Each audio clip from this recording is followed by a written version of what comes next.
അപ്പോൾ ഗൈസ് ഇത് മസ്കറ്റിൽ നിന്ന് ഇങ്ങോട്ടുള്ള യാത്രയുടെ സെക്കൻഡ് പാർട്ടാണ് ഗൈസ്. അങ്ങനെ ഫ്ലൈറ്റൊക്കെ ടേക്ക് ഓഫ് ചെയ്ത് പിന്നെ കുറേ നേരം അതിനകത്ത് ഇങ്ങനെ ബോറടിച്ചിരിക്കുകയായിരുന്നു ഗൈസ് പരിപാടി.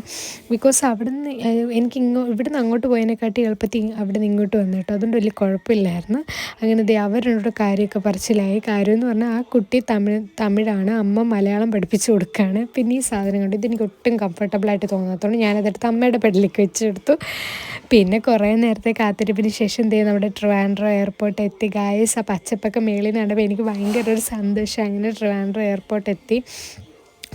സത്യം പറഞ്ഞാൽ അച്ഛനെ വിട്ട് വന്നതിൻ്റെ സങ്കടമൊക്കെ ഉണ്ടായിരുന്നു. അങ്ങനെ നമ്മൾ ഫ്ലൈറ്റിനുള്ളിൽ നിന്ന് വെളിയിൽ ഇറങ്ങി.